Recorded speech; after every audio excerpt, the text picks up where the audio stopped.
నమస్తే, నేను శ్రీనివాస్. మీరు చూస్తున్నారు స్ఫూర్తి ఇండియా న్యూస్. తెలంగాణ రాష్ట్రం భద్రాద్రి కొత్తగూడెం జిల్లా పెనపాక నియోజకవర్గం మనుగూరు నుంచి ఒక బిగ్ బ్రేకింగ్ అందుతుంది. బీఆర్ఎస్ కాంగ్రెస్ శ్రేణుల మధ్య ఉద్రిక్తత నెలకొంది. ప్రస్తుతం మాజీ ఎమ్మెల్యే ఏదైతే పెనపాక మాజీ శాసనసభ్యులు రేగా కాంతారావు బీఆర్ఎస్ నాయకులు ప్రభుత్వ వైపు అప్పుడు గతంలో మాజీ ప్రభుత్వ వైపు బీఆర్ఎస్ కు ఏదైతే ఆయన ఆధ్వర్యంలో ఉన్నటువంటి ఏదైతే తెలంగాణ భవన్ కాంగ్రెస్ చెందిందంటూ కూడా కార్యకర్తలు కాంగ్రెస్ శ్రేణులు కూడా భవనాన్ని చెరువులోకి చేరుకొని సమీపంలోకి చేరుకొని కూడా భారీగా చేరుకొని అక్కడ భవనంలోకి ఆక్రమించుకున్నట్లు ఈ యొక్క బీఆర్ఎస్ శ్రేణులు ఆరోపిస్తున్నాయి. మరోవైపు కార్యాలయంలో కూడా కొంత ఫర్నిచర్ ని నిప్పంటించినట్లుగా కూడా వార్తలు వస్తున్నాయి. దీనికి సంబంధించినటువంటి పూర్తి వివరాలు తెలుసుకునే ప్రయత్నం చేద్దాం.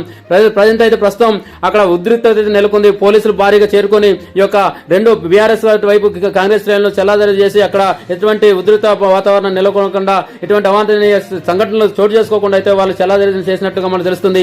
మరోవైపు అటు బీఆర్ఎస్ శ్రేణులు కూడా దీనిపై తీవ్రంగా ఆరోపిస్తున్నారు. కాంగ్రెస్ శ్రేణులు ఎవరైతే ఉన్నారో ఈ యొక్క భవనాన్ని మూకుముడిగా దాడి చేసి కార్యకర్తలపై దాడి చేసి మూకుముడిగా దాడి చేసి ఆక్రమించే ప్రయత్నం చేస్తున్నారని ఆరోపిస్తున్నారు. మరోవైపు కాంగ్రెస్ మాత్రం మేము ఇటుక మట్టి చేర్చి మేము యొక్క కట్టుకున్నటువంటి భవనాన్ని ఏదైతే మాజీ ఎమ్మెల్యే దీన్ని కాంగ్రెస్ ఏదైతే కాంగ్రెస్ భవనానికి సంబంధించి కాంగ్రెస్ చెందినటువంటి భవనాన్ని బీఆర్ఎస్ ఆక్రమించింది, వారి ఆధ్వర్యంలో పెట్టుకుంది ఇప్పటికి కూడా అని చెప్పని దీనికి బీఆర్ఎస్ కార్యకర్తలు నాయకులు కూడా ఆరోపిస్తున్నటువంటి పరిస్థితి ఉంది. మొత్తంగా భద్రాద్రి కొత్తగూడెం జిల్లా పెనపాక నియోజకవర్గంలో ఏదైతే మనుగూరు పట్టణంలో ఉన్నటువంటి భవనం ఒక భవనానికి సంబంధించినటువంటి విషయంలో రెండు పార్టీల మధ్య కూడా ఇరువురి మధ్య కూడా తోబులాట వాగ్వాదం కూడా జరిగినటువంటి తెలుస్తుంది.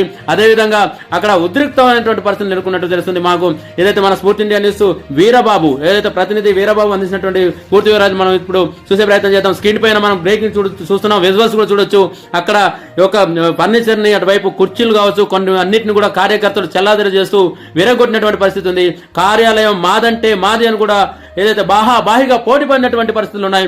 మొత్తంగా ఏదైతే అక్కడ ఏం జరిగింది ఏం జరుగుతుంది అనే పూర్తి వివరాలు మన ఏదైతే మన స్ఫూర్తి ఇండియా న్యూస్ ప్రతినిధి స్థానికంగా ఉన్నారో అక్కడ ఉన్నటువంటి ఏదైతే సమాచారాన్ని మనకు అందించే ప్రయత్నం చేస్తున్నారో ఆ యొక్క సమాచారాన్ని మనకు అందించారు. అసలు ఏం జరిగింది అక్కడ భద్రాద్రి కొత్తగూడెం జిల్లా పెనపాక నియోజకవర్గంలో ఏం జరిగింది, అసలు ఏదైతే ఇరువురి మధ్య ఏదైతే రెండు పార్టీల మధ్య ఈ స్విచ్ ఎందుకు రేగింది, ఇప్పుడే ఎందుకు ఆ యొక్క ఏదైతే కాంగ్రెస్ పార్టీ 2 సంవత్సరాలు దరిదాపులోకి వస్తుంది ఏదైతే అధికారం చేపట్టి ఇప్పుడే ఎందుకు ఇదొక సమస్య తలెత్తింది, ఇన్ని రోజులు ఎందుకు రాలేదు, అసలు కార్యకర్తలు ఏమంటున్నారు, ఇరువురు మధ్య ఎందుకు తోబసలాట జరిగింది, ఎందుకు వాగ్వాదం నెలకొంది, ఇప్పుడే ఈ యొక్క అంశం ఎందుకు తెరపైకి వచ్చింది అనే విషయాలు మనం పూర్తిగా తెలుసుకునే ప్రయత్నం చేద్దాం. ఏదైతే సమాచారం అక్కడ ఏం జరుగుతుంది, అక్కడ పోలీసులు చేరుకున్నారా, అసలు ఏం జరుగుతుంది, అసలు ఈ ఉదయంలోనే మొత్తంగా కూడా కార్యకర్తలు చేరుకొని అక్కడ ఏదైతే భవనాన్ని ముట్టడి చేసినటువంటి పరిస్థితులు ఉన్నాయని చెప్తున్నారు. పూర్తి వివరాలు అయితే మనం తెలుసుకునే ప్రయత్నం చూస్తూనే ఉండండి. స్క్రీన్ పైన అప్డేట్స్ కొనసాగుతూ ఉంటాయి. నేను శ్రీనివాస్, స్ఫూర్తి ఇండియా న్యూస్. మీరు చూస్తున్నారు స్ఫూర్తి ఇండియా న్యూస్. Stay tune. ఈ యొక్క ప్రతి ఒక్క అప్డేట్ కూడా మీకు అందించే ప్రయత్నం చేస్తూ ఉంటాం. మీరు ఇప్పటికే మన ఛానల్ ఇంకా సబ్స్క్రైబ్ చేయబోతే ఇప్పుడే సబ్స్క్రైబ్ చేసుకుని తాజా సమాచారం కోసం వేచి ఉండండి. మరిన్ని అప్డేట్స్ కొనసాగుతూ ఉంటాయి. ప్రజల కష్టం మీద మా కార్యకర్తల కష్టం ప్రజలు కూడా కాదు. కాంగ్రెస్ కార్యకర్తలు కష్టంతో వెళ్తే కబ్జా చేసాడు దొంగ కౌరుడు. మళ్ళీ ఈ నీతులు మాట్లాడతాను రోజు మా మీద. మేమెందుకు కూడా మా కడుపు రగిలిపోతాను కార్యకర్తలది. అలా కార్యకర్తలు దొంగలు పార్టీ దొంగ అంటారు. సిగ్గులేనాడు ఇళ్ళ పండుకొని ఇళ్ళ ఉండుకుంటాం. ఇంకా మొత్తం రంగులు మార్చి మా ఆఫీస్ మేము హ్యాండ్ ఓవర్ చేసుకుంటాం. ప్రాణాలైనా తెగిస్తాం, ప్రాణాలైనాకే సిద్ధమే కాంగ్రెస్.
కార్యకర్తలు